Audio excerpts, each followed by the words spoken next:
Hey drama lovers, welcome to Mr. Shah Dramas. Last வீடியோல old ஜின்னுக்கு ஃபேஸ்ல acid கொட்டுற மாதிரி வந்திருக்கும். இதுக்கப்புறம் நடக்கிறத இந்த வீடியோல பார்க்கலாம். இப்போ வந்து வீடியோக்குள்ள போகலாம்.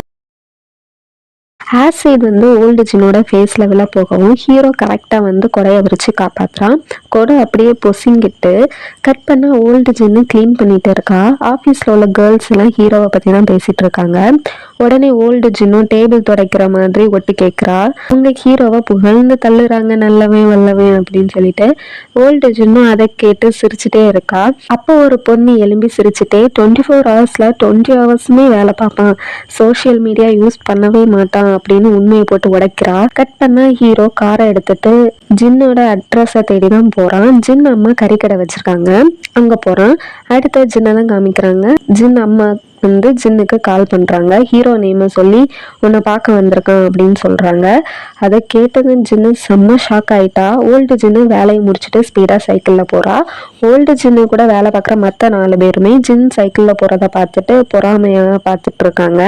ஏன்னா அவங்களுக்கு வயசாகி ஓட்ட முடியாது, ஆனா ஜின்னு இவ்வளோ ஸ்ட்ராங்கா ஓட்டிட்டு போறனால அப்படி பாக்குறாங்க. ஓல்டு ஜின்னும் வீட்டுக்கு போனனால இவங்க சேர்ந்து சாப்பிட்ற பிளான் வந்து இன்னைக்கு கேன்சல் ஆயிட்டு அப்படின்னு சொல்லிட்டு ஓல்டு லேடி அங்கிருந்து போறாங்க. மீதி 3 அங்கிள்ஸும் சேர்ந்து ட்ரிங்க் பண்ணலாம் அப்படின்னு சொல்லிட்டு பேசிட்டு இருக்காங்க. அப்ப அந்த ஓல்டு டிடெக்டிவ் நான் வரல அப்படின்னு சொல்லிட்டு போறாரு. ஓல்டு சோல்ஜரும் நம்ம போலாமா அப்படின்னு சொல்லிட்டு சியோக்கிட்ட கேட்க, சியோக்கும் ஓல்டு டிடெக்டிவை திட்டிகிட்டே ஓல்டு சோல்ஜரை கேட்காம அங்கேருந்து போயிடுறாரு. ஓல்டு சோல்ஜரும் தனியாக போகும்போது அவங்க பொண்ணு மெசேஜ் பண்ணி ஒர்க்கெல்லாம் எப்படி போகுதுப்பா, டின்னர் முடிச்சுட்டு பிக்கப் பண்ண வரணுமா அப்படின்னு சொல்லி கேட்குறாங்க. ஓல்டு சோல்ஜரும் சூப்பராக ஒர்க் போகுது, அட்லீஸ்ட் இப்போயாச்சும் ஒரு ஒர்க் கிடச்சிது, நீ என்ன கூப்பிட வர வேண்டாம், டின்னர் கேன்சல் ஆகிட்டு வீட்டுக்கு தான் வந்துட்டு இருக்கேன், ஏதாச்சும் வாங்கிட்டு வரேன் அப்படின்னு சொல்லி மெசேஜ் பண்ணுறாரு. கட் பண்ண ஜின் அம்மா ஷாப்பில் தான் காமிக்கிறாங்க. ஜின் அம்மா வரப்பாக கத்தி வச்சு வித்த காமிக்கிறாங்க. அதை பார்த்து ஹீரோவும் பயந்து பண்ணி போய் இருக்கான். ஜின் அம்மா ஹீரோட்ட பேசிட்டு இருக்கும்போது ஹீரோ ஒரு சிவில் சர்வெண்ட்னு தெரிஞ்சதும் நல்லா கவனிக்கிறாங்க. என் பொண்ணு இப்போதான் வேலை கிடைச்சது, சிவில் சர்வெண்ட் தான் அப்படின்னு சொல்றாங்க. ஹீரோவும் வேலை கிடைச்சிட்டா அப்படின்னு சொல்லிட்டு புரியாம பாக்குறான். ஜின்னு சைக்கிள்ல பஸ் எல்லாம் ஓவர்டேக் பண்ணி ஸ்பீடா வரா. ஜின் அம்மா ஹீரோ கிட்ட பேரண்ட்ஸ் பத்தி எல்லாம் கேக்குறாங்க. ஹீரோவும் அவங்க எல்லாம் இங்க இல்லைன்னு சொல்றாங்க. ஜின்னு கரெக்டா ஷாப்புக்கு வாரா, ஆனா ஓல்டு ஜின்னா வாரா. அதை பார்த்ததும் ஓல்டு ஜின்னை பார்த்ததும் ஜின்னம்மா எங்க லேடி எங்க இங்க அப்படின்னு சொல்லிட்டு வெளியே வராங்க. அதுக்குள்ள ஓல்டு ஜின்னு எஸ் ஆகி ஒரு ஸ்டெப்ஸுக்கு பேக்ல போயிருந்து ட்ரெஸ் சேஞ்ச் பண்றா. அதுக்குள்ள நைட் ஆகுது. யங் ஜின்னா வந்து பேசுறா. பேசி ஹீரோவை தனியா கூட்டிட்டு போறா. ஜின் அம்மாவும் ஹீரோவும் ஜின்னும் டேட் பண்றாங்க போலன்னு தனியா சிரிச்சிட்டு இருக்காங்க. ஜின்னும் ஹீரோவை தனியா கூட்டிட்டு போயிட்டு அன்னைக்கு நடந்த எல்லாத்தையும் சொல்லிட்டீங்களா அப்படின்னு சொல்லிட்டு கேட்குறா. ஹீரோவும் கவலைப்படாத, நான் எதையுமே சொல்லலை அப்படின்னு சொல்றாங்க. இவங்க பேசுறத ஜின் அம்மா ஒளிஞ்சிருந்து பாக்குறாங்க. ஹீரோவும் ஜின்னோட ரெஸ்யூமை கொடுக்குறான். இவங்க இப்படி பேசுறத ஜின் அப்பாவும் அவர் ஃப்ரெண்டும் பாக்குறாங்க. ஜின் அப்பா துள்ளுறாரு, என் பொண்ணு யார் கூட பேசுறா அப்படின்னு. ஜின் அப்பா ஃப்ரெண்டு தான் அமுத்தி போக விடாம பண்றாரு. ஹீரோவும் என்னோட டாக்குமெண்ட் வேணும்னு கேட்க, ஜின்னு அப்பந்தான் கவர் மாறிடுச்சா அப்படின்னு சொல்லிட்டு கேட்குறா. ஹீரோவும் அப்போ செக் பண்ணவே இல்லையா அப்படின்னு சொல்லிட்டு கேட்குறா. ஜின்னு இதெல்லாம் எனக்கு இம்பார்ட்டன்ட் இல்லை, இதுக்கு நீங்க காலே பண்ணியிருக்கலாமே அப்படின்னு சொல்றா. நான் கால் பண்ணப்போ நீ என்ன மோசமா திட்டின, அவனுக்கு ஞாபகம் இல்லையா அப்படின்னு சொல்லி கேட்டு ஹீரோ வந்து ஹீரோயின் நம்பரை வந்து சொல்றாரு. அப்பந்தான் ஜின்னுக்கு ஞாபகம் வருது. சாரின்னு சொல்ல வரா. ஆனா ஹீரோ என் டாக்குமெண்ட்டை கொடு அப்படின்னு சொல்லிட்டு கேட்க 2 பேரும் ஜின் வீட்டுக்கு போறாங்க. இவங்க 2 பேரும் போறத பார்த்துட்டு ஜின் அப்பா எங்க போறேன்னு சொல்றாரு. ஜின்னு அம்மா வெக்கப்பட்டுட்டே சிரிக்கிறாங்க. ஜின்னு வீட்டுக்கு போய் பார்க்குறா. அப்போதான் ஞாபகம் வருது எல்லாத்தையும் எடுத்து எரிச்சதை. யோசிச்சு பார்த்துட்டு ஹீரோ கிட்ட வந்து அந்த டாக்குமெண்ட் ரொம்ப முக்கியமா அப்படின்னு சொல்லிட்டு கேட்குறா. ஹீரோவும் ஆமான்னு சொல்றான். ஜின்னு அதை நான் எரிச்சிட்டேன்னு தயங்கி சொல்றா. ஹீரோவும் ஏன் பர்மிஷன் இல்லாமல் எப்படி என் டாக்குமெண்ட்டை எரிப்பா அப்படின்னு சொல்லிட்டு சமய திட்டுறான். அப்போதான் ஜின்னு யோசிக்கிறா, அன்னைக்கு எரிச்சிட்டு இருக்கும்போது மழை பெஞ்சிருக்கும்ல, அப்போ தீ அணிஞ்சிருக்கும், அப்போ புக் ஸ்டோர்ல இருக்கும்னு சொல்லிட்டு 2 பேரும் அங்க போறாங்க. ஜின்னும் அங்க போய் புக்ஸை தேடிட்டு இருக்கா. அப்ப கீழே இருக்க புக் அவ காலில் தட்டுது. அதை நோட் பண்ண ஹீரோ அவளுக்கே தெரியாம அதை தள்ளி வைக்கிறான்.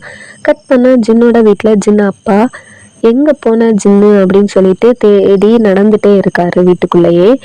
ஜின் அம்மா தான் நம்ம பொண்ணு மேரேஜ் பண்ண வேண்டாமா, சும்மா இருங்க, நம்ம பேர பிள்ளைங்களெல்லாம் பார்க்க வேண்டாமான்னு சொல்லி ஜின் அப்பாவை இருக்க வைக்கிறாங்க. கட் பண்ணால் புக் ஸ்டோரில் தான் காமிக்கிறாங்க. ஜின்னு இன்னும் புக்கை தேடி கண்டுபிடிச்ச பாடில்லை. ஆனால் ஹீரோக்கும் ஜின்னுக்கும் குட்டி குட்டி ரொமான்ஸ் எல்லாம் நடக்குது. கட் பண்ணால் கில்லர் ஒருத்தர் ஒரு லேடியை துரத்திட்டே போகிறான். அந்த லேடியும் உயிரை காப்பாற்றிக்க எவ்வளவோ போராடுறாங்க. ஆனாலும் அந்த கில்லர் வந்து கொண்டுட்டான். கட் பண்ணால் புக் ஸ்டோரில் ஹீரோ கிட்ட ஜின் புக்கு கிடைக்குது. அவன் அதில் இருக்க எல்லா நோட்ஸையும் பார்க்குறான். பார்த்துட்டு ஹீரோவும் ஏன் இவ்வளோ கஷ்டப்பட்டு படிக்கிற அப்படின்னு சொல்லிட்டு கேட்குறான். அதுக்கு ஜின்னும் என் அம்மா நான் சிவில் சர்வெண்ட் ஆகணும்னு சொல்லிட்டு ஆசைப்பட்டாங்க, அதனால தான் ட்ரை பண்ணுறேன் அப்படின்னு சொல்கிறா. அப்போ ஜின்னும் ஹீரோ கையில் இருக்க புக்கை பார்த்துட்டு எங்கேருந்து எடுத்தீங்கன்னு கேட்டு அங்கே போய் தேடுறா. அப்போ ஹீரோக்கு ஒரு ஃபோன் கால் வருது. போலீஸ் ஃப்ரெண்டு தான் கால் பண்ணியிருக்கான். ஜின்னும் ஹீரோவோட டாக்குமெண்ட் கிடச்சிட்டுன்னு ஹீரோ கிட்ட கொடுக்கலான்னு பார்த்தா அங்கே ஹீரோ இல்லை, போயிட்டான் போல. ஹீரோ அந்த கொலை நடந்த இடத்துக்கு தான் போகிறான். அங்கே இறந்த லேடியோட பொண்ணு அம்மா அப்படின்னு கதற சத்தம் கேட்டு ஹீரோ ஒரு ஃப்ளாஷ்பேக்கை யோசிச்சு பார்க்குறான். ஹீரோவோட அம்மாவையும் யாரோ கொலை பண்ணியிருக்காங்க போல. குட்டி பையனாக இருக்க ஹீரோவும் அம்மான்னு அழுதுகிட்டே போகிறான். கட் பண்ணி ப்ரெசண்டில் காமிக்கிறாங்க. ஹீரோ போலீஸ் ஃப்ரெண்டுக்கிட்ட பேசிட்டு அங்கே உள்ள எவிடன்ஸை செக் பண்ணுறான். கட் பண்ணால் ஜின்னு புக் ஸ்டோரில் வெயிட் பண்ணிவிட்டு ஹீரோ வராதனால புக் ஸ்டோரில் இருந்து வெளியே வந்து ஹீரோவுக்கு மெசேஜ் பண்ணிவிட்டு கிளம்புறா. கட் பண்ணால் ஹீரோவும் எவிடன்ஸ் செக் பண்ணிவிட்டு கீழே உள்ள பிளட்டை ஃபாலோ பண்ணிட்டு வரான். ஹீரோ முன்னாடியே அந்த ஊரை பற்றி நல்லாவே அனலைஸ் பண்ணி வச்சுருப்பான். அதை வச்சுட்டு கில்லர் இந்த இடத்த விட்டு போயிருக்க வாய்ப்பே இல்லைன்னு சொல்லிட்டு தேடுறான். ஹீரோ கெஸ் பண்ண மாதிரியே கில்லர் அங்கே தான் இருக்கான். ஹீரோவை பார்த்ததும் கில்லர் ஓடி போய் காரில் எஸ்கேப் ஆகுறான். ஹீரோவும் விரட்டி போகிறான். அவன் காரில் நல்லா ஸ்பீடாக போயிடான். ஹீரோவும் வேறு வழியில் ஓடி போய் பிடிக்கலாம்னு சொல்லிட்டு போகிறான். ஜின்னும் வீட்டுக்கு நடந்து போயிட்டுருக்கா. அப்போ அந்த கவரில் என்ன இருக்குன்னு ஓப்பன் பண்ணி பார்க்குறா. அதில் ஃபுல்லாக மிஸ்ஸிங் கேர்ள்ஸோட டீட்டெயில்ஸ் தான் இருக்குது. அந்த காரும் ஜின் நிற்கிற இடத்தை நோக்கி தான் வருது. ஹீரோவும் ஜின்னை பார்த்துட்டான். ஸ்பீடாக ஓடி ஜின் கிட்ட போக போகிறான். அதுக்குள்ளே ஜின்னுக்கு பேக்கில் கார் வந்துட்டு ஹீரோவும் ஜின்னை கூப்பிட்றான். அதுக்குள்ளே கார் ஜின்னை இடித்த மாதிரி காமிக்கிறாங்க. டாக்குமெண்ட் எல்லாம் கீழே விழுது. அதோட இந்த வீடியோ முடியுது. இனி என்ன நடக்குதுன்னு பார்க்க மிஸ்டர் ஷா ட்ராமாஸ் சேனலை சப்ஸ்கிரைப் பண்ணி பெல் பட்டனை ப்ரெஸ் பண்ணி வச்சுக்கோங்க. அப்போ தான் நான் போடுற நெக்ஸ்ட் வீடியோ உங்களுக்கு நோட்டிஃபிகேஷனாக உங்கள் ஃப்ரெண்ட்ஸ்க்கு ஷேர் பண்ணுங்கள். மறக்காமல் லைக் பண்ணுங்கள். நெக்ஸ்ட் வீடியோவில் உங்களை பார்க்குறேன். உங்களை இந்த விடைபெறுவது மிஸ்டர் ஷா.